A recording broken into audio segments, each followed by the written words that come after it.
Hello? Hi.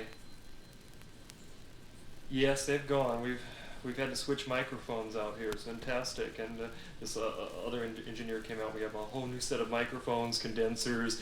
Price is wired in here. He looks like something that dropped from outer space. The place is just surrounded with electronic equipment. We have 4 microphones, stands, amplifiers, speakers, and wires all over the place. All we need is like a body to cut up and bring back to life. It's like a Frankenstein monster. It's incredible. Yeah, they left you about 15 minutes ago. We're afraid they're going to come back and bring more of this stuff. Okay. Bye-bye. This is a chapter from my novel, Trout Fishing in America. The chapter is called The Hunchback Trout.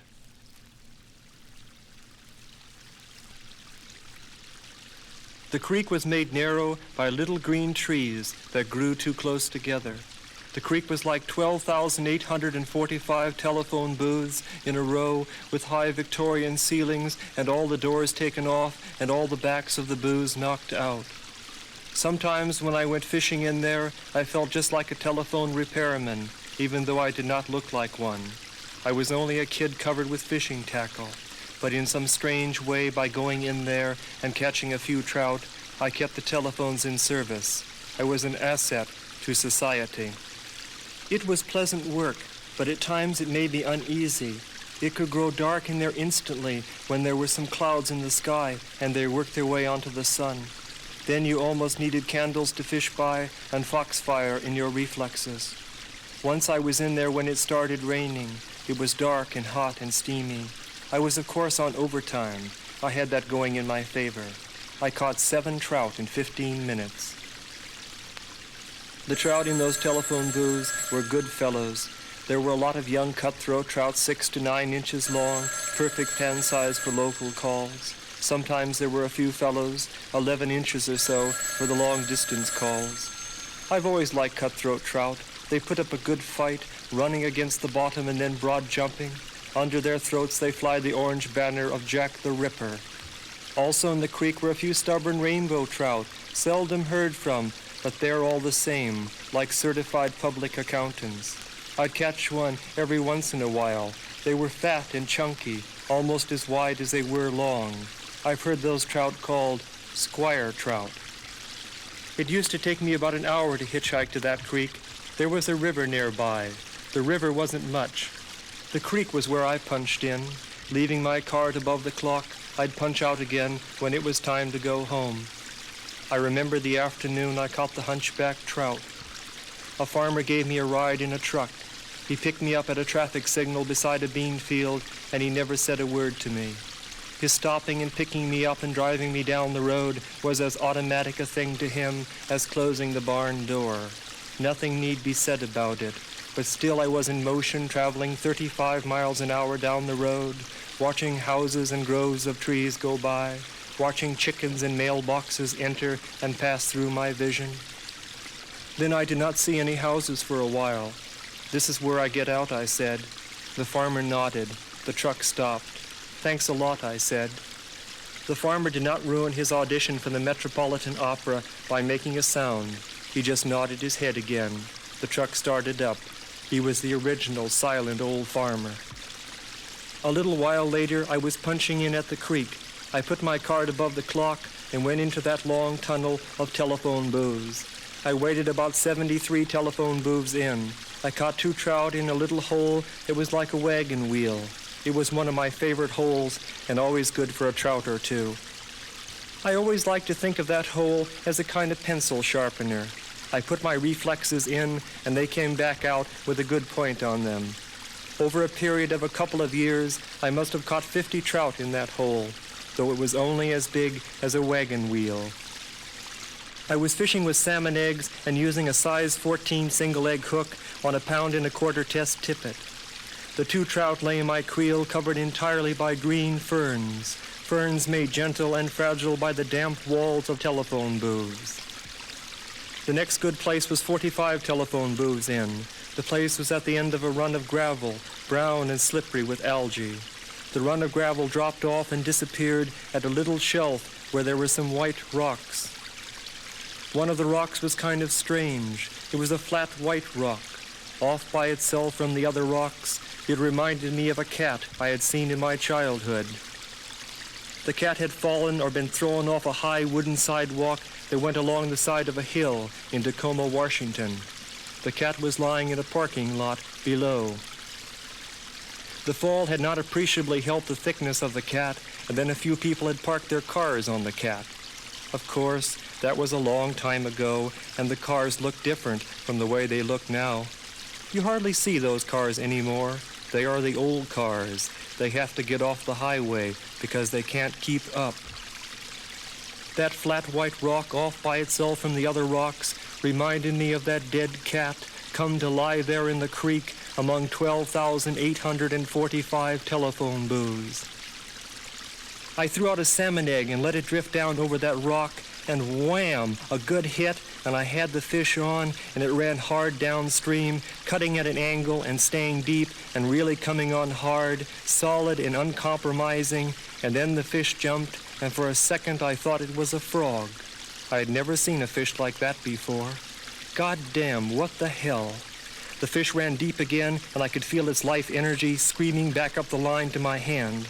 The line felt like sound. It was like an ambulance siren coming straight at me, red light flashing, and then going away again, and then taking to the air and becoming an air raid siren. The fish jumped a few more times, and it still looked like a frog, but it didn't have any legs. Then the fish grew tired and sloppy, and I swung and splashed it up the surface of the creek and into my net. The fish was a 12-inch rainbow trout with a huge hump on its back. A hunchback trout, the first I'd ever seen. The hump was probably due to an injury that occurred when the trout was young.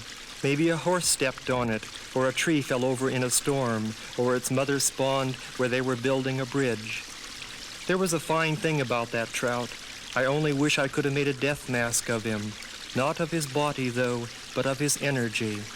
I don't know if anyone would have understood his body. I put it in my creel. Later in the afternoon, when the telephone booths began to grow dark at the edges, I punched out of the creek and went home. I had that hunchback trout for dinner. Wrapped in cornmeal and fried in butter, its hump tasted sweet as the kisses of Esmeralda.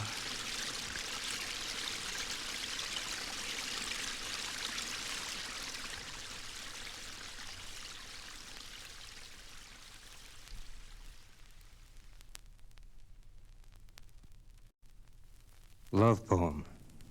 It's so nice to wake up in the morning all alone and not have to tell somebody you love them when you don't love them anymore.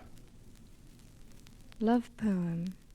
It's so nice to wake up in the morning all alone and not have to tell somebody you love them when you don't love them anymore. Love poem.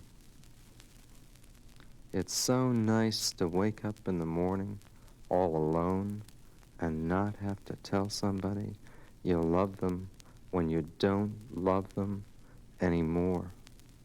Love poem. It's so nice to wake up in the morning all alone and not have to tell somebody you love them when you don't love them anymore. Oh, love poem. It's so nice to wake up in the morning all alone and not have to tell somebody that you love them when you don't love them anymore. Love poem. It's so nice to wake up in the morning all alone and not have to tell somebody you love them when you don't love them anymore. Love poem. It's so nice to wake up in the morning all alone and not have to tell somebody you love them when you don't love them anymore. Love poem. It's so nice to wake up in the morning all alone and not have to tell somebody you love them when you don't love them anymore. Love poem. It's so nice to wake up in the morning all alone and not have to tell somebody you love them when you don't love them anymore.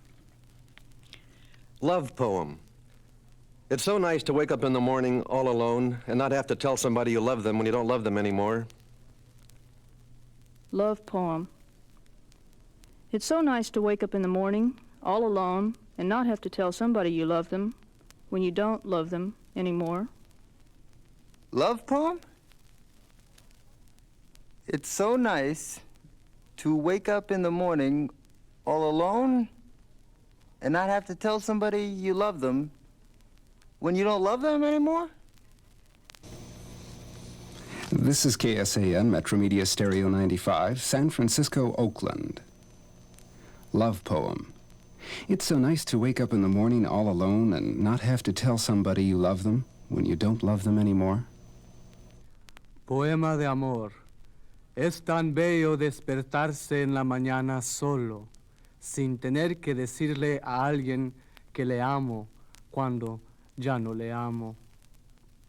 Love poem. It's so nice to wake up in the morning all alone and not have to tell somebody you love them when you don't love them anymore. Love poem. It's so nice to wake up in the morning all alone and not have to tell somebody you love them when you don't love them anymore. Love poem. It's so nice to wake up in the morning all alone and not have to tell somebody you love them when you don't love them anymore.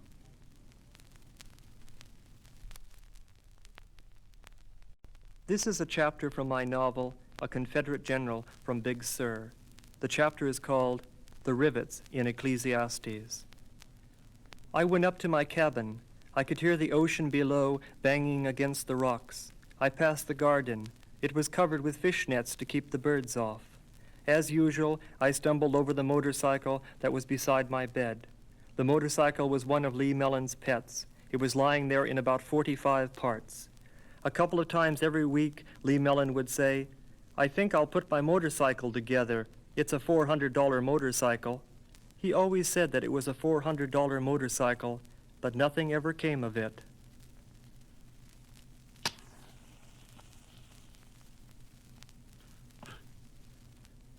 I lit the lantern and was enclosed within the glass walls of the cabin. My place was furnished like all the other cabins down there. I did not have a table, any chairs, or a bed. I slept on the floor in a sleeping bag and used 2 white rocks for bookends. I used the engine block of the motorcycle to set the lantern on so I could raise the light to make reading a little more comfortable. The cabin had a very crude wood stove. Lee Mellon's creation that could warm the place up instantly on a cold night, but the moment you did not put another piece of wood in the stove, the cabin would be plunged right back into the cold. I was, of course, reading Ecclesiastes at night in a very old Bible that had heavy pages. At first I read it over and over again every night, and then I read it once every night, and then I began reading just a few verses every night, and now I was just looking at the punctuation marks. Actually, I was counting them, a chapter every night. I was putting the number of punctuation marks down in a notebook in neat columns. I called the notebook The Punctuation Marks in Ecclesiastes. I thought it was a nice title. I was doing it as a kind of study in engineering. Certainly before they build a ship, they know how many rivets it takes to hold the ship together and the various sizes of the rivets. I was curious about the number of rivets and the sizes of those rivets in Ecclesiastes, a dark and beautiful ship sailing on our waters. A summary of my little columns would go something like this. The first chapter of Ecclesiastes has 57 punctuation marks, and they are broken down into 22 commas, 8 semicolons, 8 colons, 2 question marks, and 17 periods.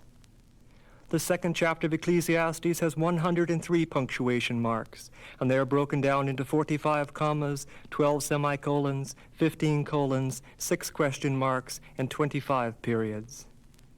The third chapter of Ecclesiastes has 77 punctuation marks, and they are broken down into 33 commas, 21 semicolons, 8 colons, 3 question marks, and 12 periods.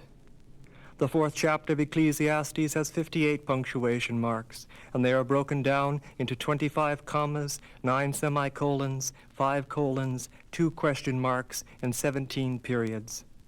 The 5th chapter of Ecclesiastes has 67 punctuation marks, and they are broken down into 25 commas, 7 semicolons, 15 colons, 3 question marks, and 17 periods. And this is what I was doing by lantern light at Big Sur, and I gained a pleasure and an appreciation by doing this. Personally, I think the Bible gains by reading it with a lantern.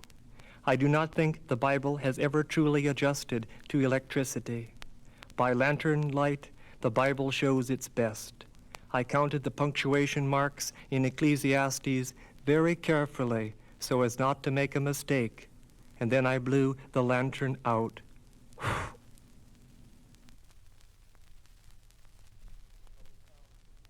Here are the sounds of my life in San Francisco. Hungry? Damn right. I don't know really what I want to have to eat. We can get some steaks over at Safeway and bring it back here, and you like mushrooms and Oh, steaks. man, does that sound good?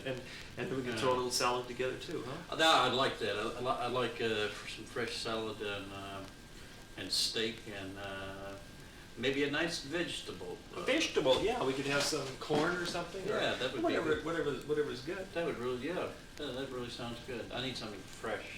I'm hungry too. All right. Hey, I know what we could do too. We could do something radical. I know it would probably create some strange. Give it mystic, a try. Let's see. What is it? Strange mystic vibrations in your kitchen. Mm-hmm. We could get a pound of real coffee, and I could brew up some. Real coffee in my kitchen? I'm sorry. I didn't mean to. What will I do with the instant coffee? Oh, your days will settle back down. Real coffee? Yeah, we could get some real, regular grind speed. Aha, garlic salt. That's the stuff Right, there's no substitute under the sun. for garlic. Okay, I'm sorry. The garlic salt is all right, but it bears the same relation to garlic that instant coffee bears to coffee. Yeah. I don't know, see, I used to make regular coffee all the time. I don't know what happened to you, Ray Richard. Well, I don't think you can provide yourself with any kind of excuse. It's these years of bachelorhood that have done it because, this is one thing that's happened. I used to make it, I used to drink a lot more coffee. I used to drink like 4 or 6 cups of coffee. Yeah, you don't drink much coffee. Yeah, now I drink. That's the whole thing. 2 cups of coffee is what I take in the morning, and I take 1 late in the afternoon. And you don't even care about coffee anymore. Yeah.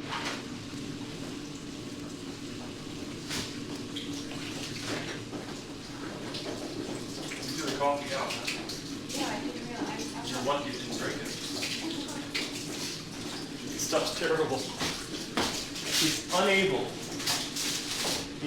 Probably during his lifetime he's made maybe 5,000, 10,000 cups of coffee. He's unable to make a good cup of coffee. So you're talking last night about his good coffee. Or is that just price? That's price. He talks about that good coffee, and a drop of it has never seen this world. It's always the same.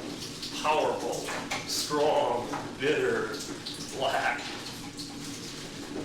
Always the same. Year after year after year passes, and his coffee always remains undrinkable. I get a certain amount of amusement watching people attempt to drink it like people have never seen it for the first time. You know? It's really a virgin experience to watch somebody who's never had Price's coffee. Price, would you like some coffee? And they say, yeah. And he pours out some of his coffee for them. Does he drink with his Oh, he loves it, man. His stomach must be like inside of I don't know what. A safe.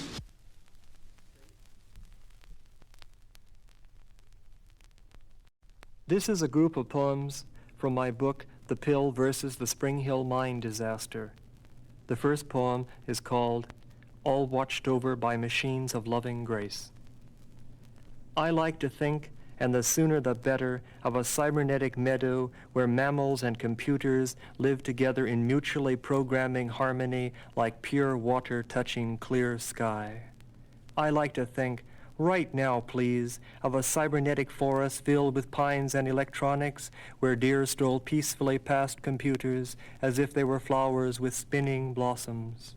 I like to think, It has to be, of a cybernetic ecology where we are free of our labors and joined back to nature, returned to our mammal brothers and sisters, and all watched over by machines of loving grace. December 30th. At 1:03 in the morning, a fart smells like a marriage between an avocado and a fish head. I have to get out of bed to write this down without my glasses on. A boat. Oh, beautiful was the werewolf in his evil forest. We took him to the carnival, and he started crying when he saw the Ferris wheel. Electric green and red tears flowed down his furry cheeks. He looked like a boat out on the dark water. Haiku ambulance. A piece of green pepper fell off the wooden salad bowl. So what? Death is a beautiful car parked only. For Emmett. Death is a beautiful car parked only to be stolen on a street lined with trees whose branches are like the intestines of an emerald. You hotwire death, get in, and drive away like a flag made from 1,000 burning funeral parlors. You have stolen death because you're bored. There's nothing good playing at the movies in San Francisco.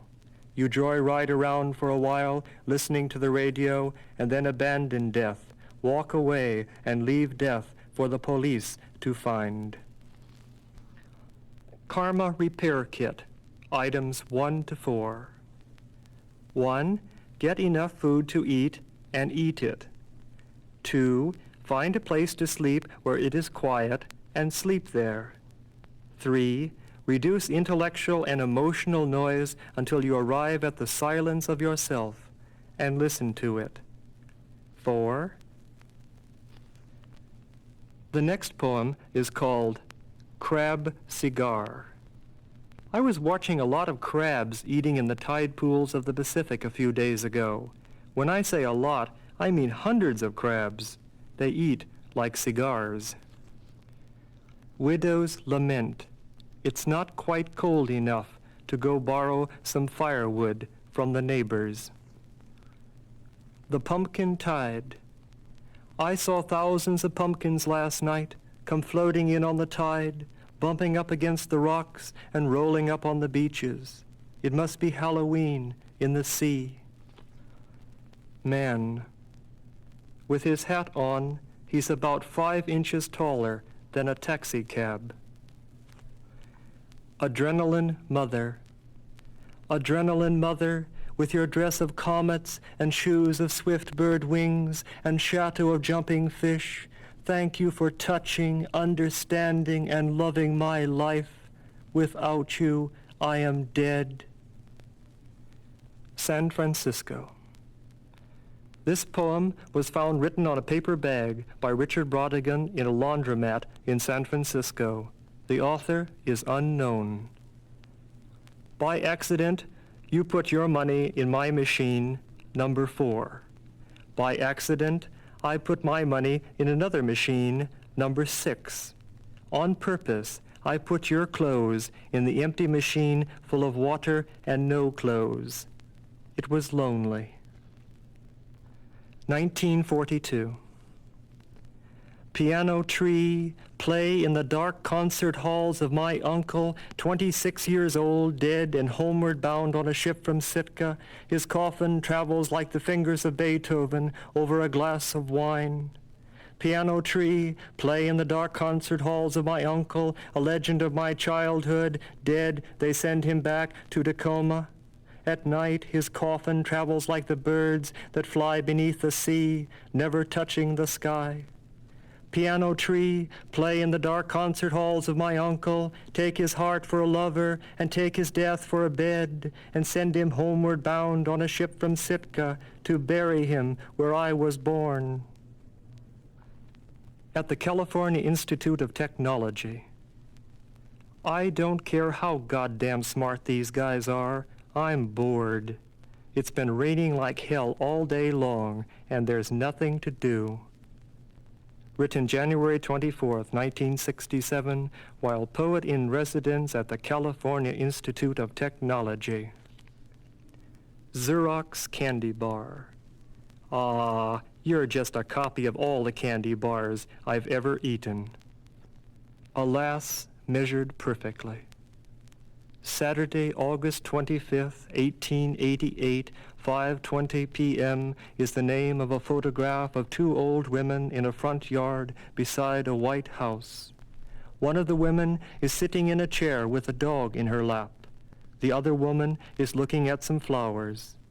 Perhaps the women are happy, but then it is Saturday, August 25th, 1888, 5:21 p.m., and all over. This is a short story called Revenge of the Lawn. My grandmother, in her own way, shines like a beacon down the stormy American past. She was a bootlegger in a little county up in the state of Washington. She was also a handsome woman, close to 6 feet tall, who carried 190 pounds in the grand operatic manner of the early 1900s. And her specialty was bourbon, a little raw, but a welcomed refreshment in those Volstead Act days. She, of course, was no female Al Capone, but her bootlegging feats were the cornucopia of legend in her neck of the woods, as they say.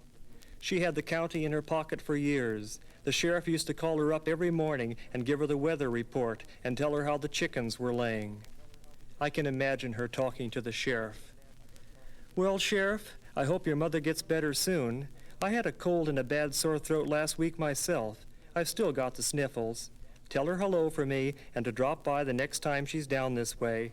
And if you want that case, you can pick it up, or I can have it sent over as soon as Jack gets back with the car." No, I don't know if I'm going to the firemen's ball this year, but you know that my heart is with the firemen. If you don't see me there tonight, you tell the boys that. No, I'll try to get there, but I'm still not fully recovered from my cold. It kind of climbs on me in the evening. I lived in a 3-story house that was old even in those days. There was a pear tree in the front yard which was heavily eroded by rain from years of not having any lawn. The picket fence that once enclosed the lawn was gone too, and people just drove their cars right up to the porch. In the winter, the front yard was a mud hole, and in the summer, it was hard as a rock. Jack used to curse the front yard as if it were a living thing. He was the man who lived with my grandmother for 30 years. He was not my grandfather, but an Italian who came down the road one day selling lots in Florida. He was selling a vision of eternal oranges and sunshine door to door in a land where people ate apples and it rained a lot. Jack stopped at my grandmother's house to sell her a lot just a stone's throw from downtown Miami, and he was delivering her whiskey a week later. He stayed for 30 years, and Florida went on without him. Jack hated the front yard because he thought it was against him. There had been a beautiful lawn there when Jack came along, but he let it wander off into nothing. He refused to water it or take care of it in any way. Now the ground was so hard that it gave his car flat tires in the summer. The yard was always finding a nail to put in one of his tires, or the car was always sinking out of sight in the winter when the rains came on. The lawn had belonged to my grandfather, who lived out the end of his life in an insane asylum. It had been his pride and joy and was said to be the place where his powers came from. My grandfather was a minor Washington mystic who in 1911 prophesied the exact start, June 28, 1914. But it had been too much for him. He never got to enjoy the fruit of his labor because they had to put him away in 1913, and he spent 17 years in the state insane asylum believing he was a child, and it was actually May 3rd, 1872. He believed that he was 6 years old, and it was a cloudy day about to rain, and his mother was baking a chocolate cake. It stayed May 3rd, 1872 for my grandfather until he died in 1930. It took 17 years for that chocolate cake to be baked. There was a photograph of my grandfather. I look a great deal like him, the only difference being that I am over 6 feet tall and he was not quite 5 feet tall. He had a dark idea that being so short, so close to the earth and his lawn, would help to prophesy the exact date when World War I would start. It was a shame that the war started without him. If only he could have held back his childhood for another year, avoided that chocolate cake, all of his dreams would have come true. There were always 2 large dents in my grandmother's house that had never been repaired, and one of them came about this way. In the autumn, the pears would get ripe on the tree in the front yard, and the pears would fall on the ground and rot, and bees would gather by the hundreds to swarm on them. The bees, somewhere along the line, had picked up the habit of stinging Jack 2 or 3 times a year. They would sting him in the most ingenious ways. Once a bee got in his wallet, and he went down to the store to buy some food for dinner, not knowing the mischief that he carried in his pocket. He took out his wallet to pay for the food. "That will be 72 cents, the grocer said. Jack replied, looking down to see a bee busy stinging him on the little finger. The first large dent in the house was brought about by still another bee, landing on Jack's cigar as he was driving the car into the front yard that Perry autumn the stock market crashed. The bee ran down the cigar. Jack could only stare at it cross-eyed in terror, and stung him on the upper lip. His reaction to this was to drive the car immediately into the house. That front yard had quite a history after Jack let the lawn go to hell. One day in 1932, Jack was off running an errand or delivering something for my grandmother. She wanted to dump the old mash and get a new batch going. Because Jack was gone, she decided to do it herself. Grandmother put on a pair of railroad overalls that she used for working around the still and filled a wheelbarrow with mash and dumped it out in the front yard. She had a flock of snow-white geese that roamed outside the house and nested in the garage that had not been used to park the car since the time Jack had come along selling futures in Florida. Jack had some kind of idea that it was all wrong for a car to have a house. I think it was something that he learned in the old country. The answer was in Italian because that was the only language Jack used when he talked about the garage.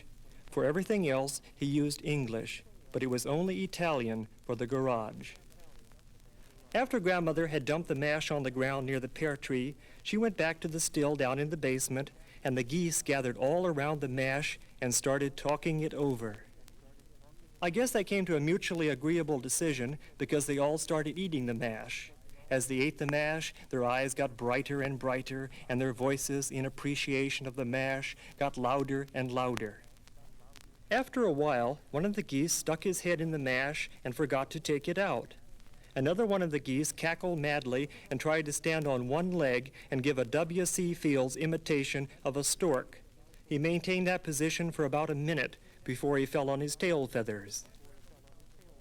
My grandmother found them all lying around the mash in the positions that they had fallen. They looked as if they had been machine-gunned. From the height of her operatic splendor, she thought they were all dead. She responded to this by plucking all their feathers and piling their bald bodies in the wheelbarrow and wheeling them down to the basement. She had to make 5 trips to accommodate them. She stacked them like cordwood near the still and waited for Jack to return and dispose of them in a way that would provide a goose for dinner and a small profit by selling the rest of the flock in town. She went upstairs to take a nap after finishing with the still. It was about an hour later that the geese woke up. They had devastating hangovers. They had all kind of gathered themselves uselessly to their feet when suddenly one of the geese noticed that he did not have any feathers. He informed the other geese of their condition too. They were all in despair. They paraded out of the basement in a forlorn and wobbly gang. They were all standing in a cluster near the pear tree when Jack drove into the front yard. The memory of the time he had been stung on the mouth by that bee must have come back to his mind when he saw the defeathered geese standing there, because suddenly, like a madman, he tore out the cigar he had stuck in his mouth and threw it away from him as hard as he could. This caused his hand to travel through the windshield, a feat that cost him 32 stitches. The geese stood by, staring on like some helpless, primitive American advertisement for aspirin under the pear tree as Jack drove his car into the house for the second and last time in the 20th century. The first time I remember anything in life occurred in my grandmother's front yard. The year was either 1936 or 1937. I remember a man, probably Jack, cutting down the pear tree and soaking it with kerosene. It looks strange, even for a first memory of life, to watch a man pour gallons and gallons of kerosene all over a tree lying stretched out 30 feet or so on the ground, and then to set fire to it while the fruit was still green on the branches.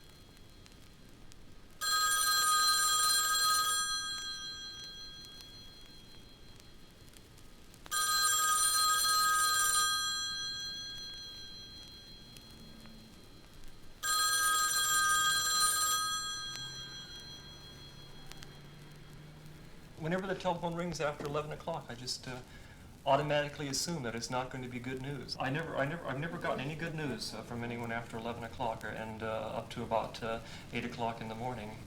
And so I just, years and years of practice of answering the telephone at that time of night, bum trip after bum trip. Now I just I don't answer the telephone anymore. And I have a switch here on the telephone where I can turn it off. And it will ring, but I won't hear it. And if I want to assure my privacy absolutely, I just turn it off and no one can get through. Sometimes I'll do that for, like, I'll be working on something and I won't want to talk to anyone, so I'll just turn off my telephone and it doesn't ring all day. It's a really incredible thing. It gives you control over the telephone. I'm not a victim of it. Like this.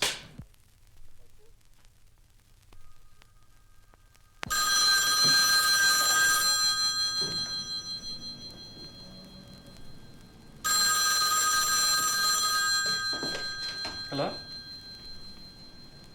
You have him right here.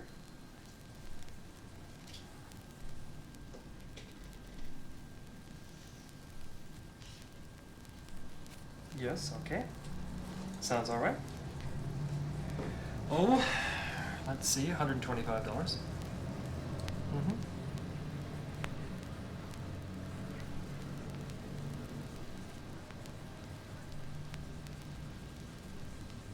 Mm-hmm. And when would the reading occur?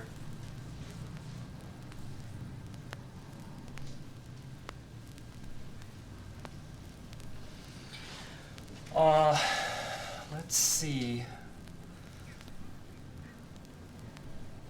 Oh, thank you very, very much. Thank you. This is a group of love poems. The first one is called the She Never Takes Her Watch Off poem, for Marcia.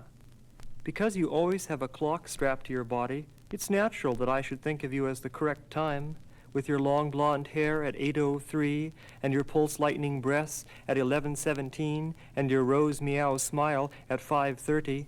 I know I'm right. The double bed dream gallows. Driving through hot, brushy country in the late autumn, I saw a hawk crucified on a barbed wire fence. I guess as a kind of advertisement to other hawks, saying from the pages of a leading women's magazine, "She's beautiful, but burn all the maps to your body. I'm not here of my own choosing." November 3rd. I'm sitting in a cafe drinking a Coke. A fly is sleeping on a paper napkin. I have to wake him up so I can wipe my glasses. There's a pretty girl I want to look at. Flowers for those you love. Butcher, baker, candlestick maker. Anybody can get VD, including those you love. Please see a doctor if you think you've got it. You'll feel better afterwards, and so will those you love. I lie here in a strange girl's apartment, for Marcia. I lie here in a strange girl's apartment. She has poison oak, a bad sunburn, and is unhappy. She moves about the place like distant gestures of solemn glass. She opens and closes things. She turns the water on and she turns the water off. All the sounds she makes are far away. They could be in a different city. It is dusk and people are staring out the windows of that city. Their eyes are filled with the sounds of what she is doing. The pill versus the Springhill mine disaster. When you take your pill, it's like a mine disaster.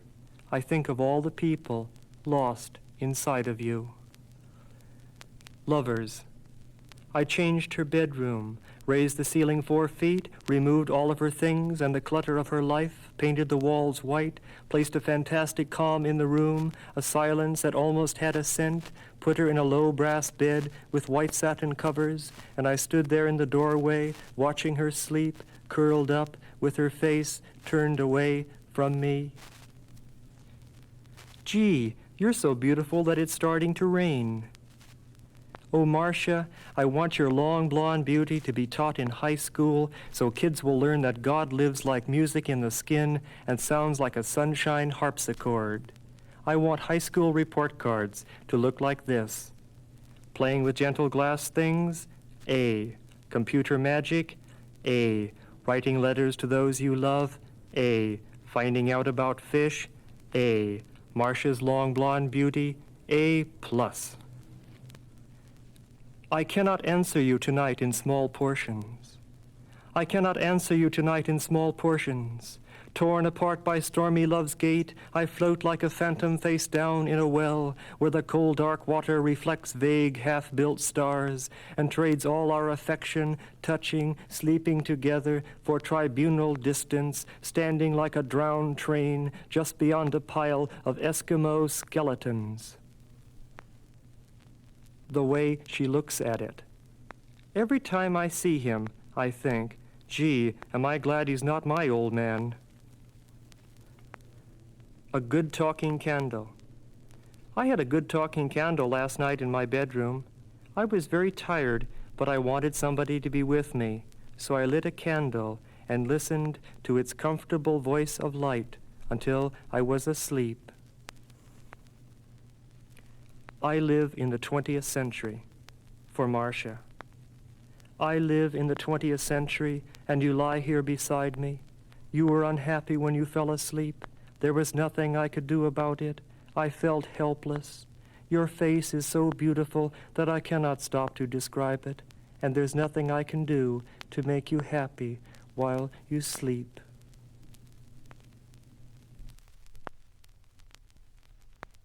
This is a chapter from my novel, In Watermelon Sugar. The chapter is called The Watermelon Sun. I woke up before Pauline and put on my overalls. A crack of gray sun shone through the window and lay quietly on the floor. I went over and put my foot in it, and then my foot was gray. I looked out the window and across the fields and piney woods and the town to the forgotten works. Everything was touched with gray. Cattle grazing in the fields, and the roofs of the shacks, and the big piles in the forgotten works, all looked like dust. The very air itself was gray. We have an interesting thing with the sun here. It shines a different color every day. No one knows why this is, not even Charlie. We grow the watermelons in different colors the best we can. This is how we do it. Seeds gathered from a gray watermelon, picked on a gray day, and then planted on a gray day will make more gray watermelons. It is really very simple. The colors of the days and the watermelons go like this. Monday, red watermelons. Tuesday, golden watermelons. Wednesday, gray watermelons. Thursday, black soundless watermelons. Friday, white watermelons. Saturday, blue watermelons. Sunday, brown watermelons. Today would be a day of gray watermelons. I like best tomorrow, the black, soundless watermelon days. When you cut them, they make no noise and taste very sweet. They are very good for making things that have no sound. I remember there was a man who used to make clocks from the black, soundless watermelons, and his clocks were silent. The man made 6 or 7 of these clocks, and then he died. There is one of the clocks hanging over his grave. It is hanging from the branches of an apple tree and sways in the winds that go up and down the river. It, of course, does not keep time any more. Pauline woke up while I was putting my shoes on. "Hello," she said, rubbing her eyes. "You're up. I wonder what time it is." "It's about 6. "I have to cook breakfast this morning at I-Death," she said. "Come over here and give me a kiss, and then tell me what you would like for breakfast." Here are some more sounds of my life. Taking off my clothes.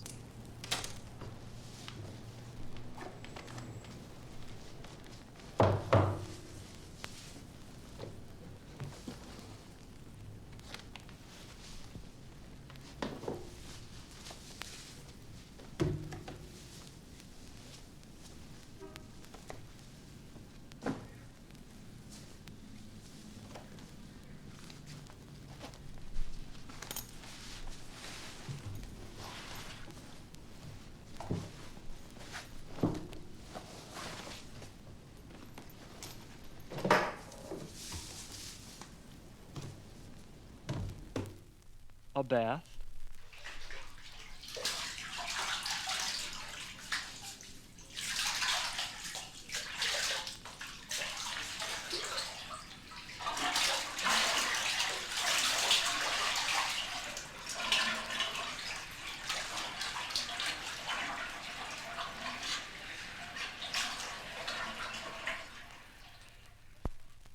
Shaving.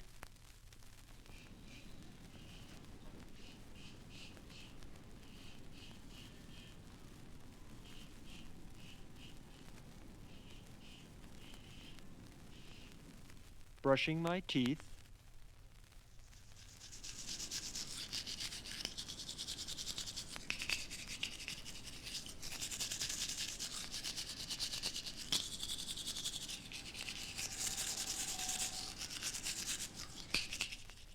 Turning a light off.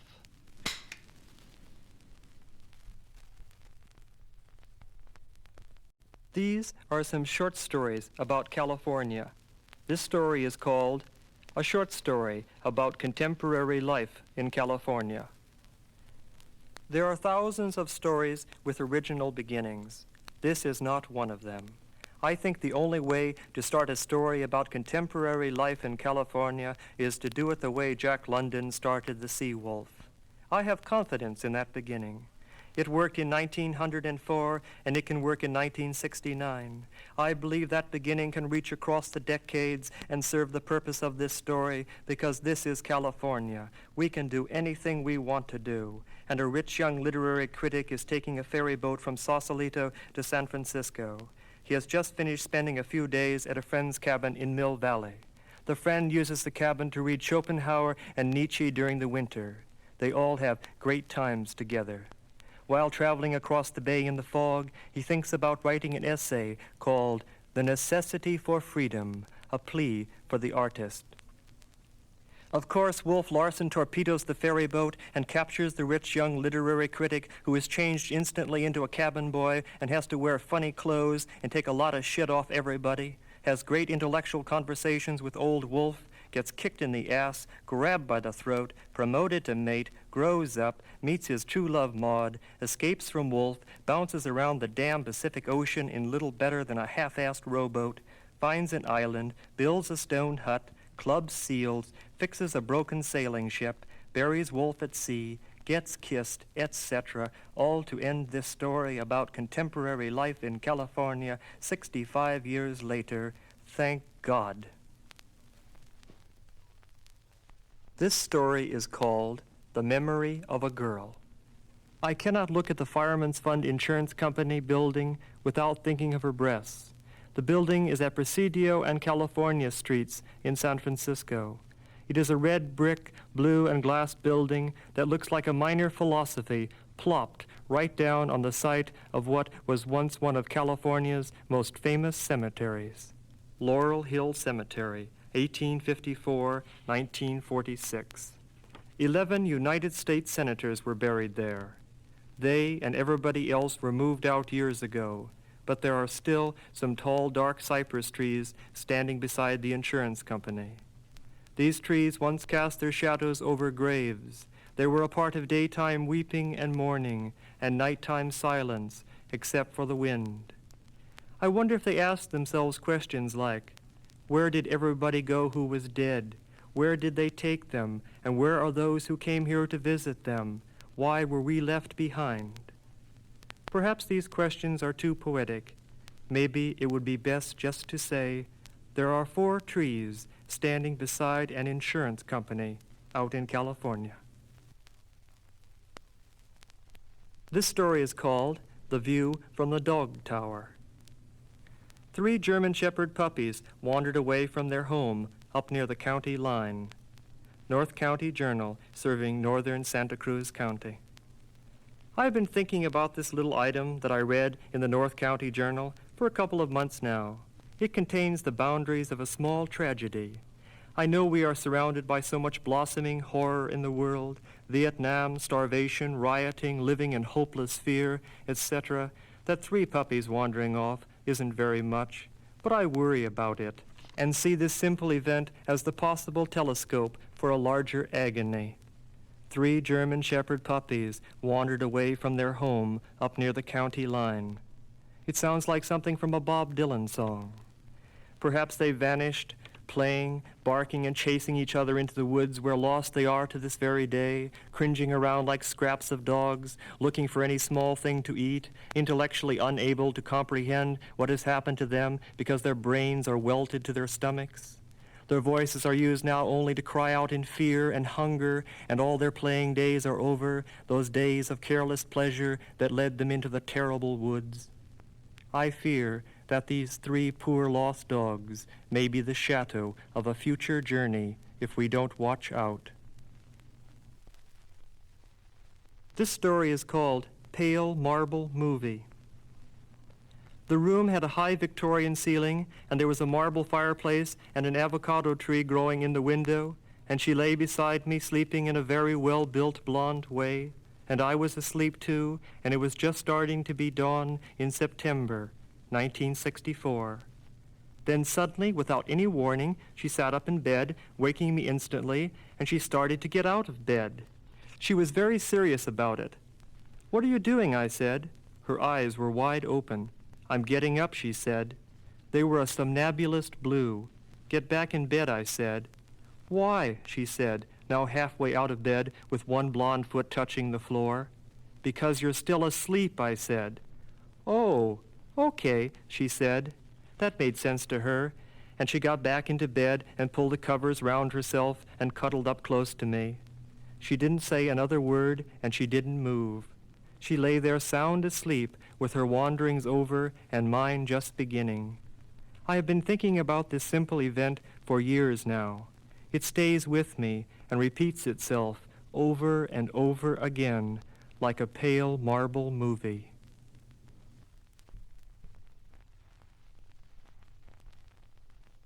Boo, forever.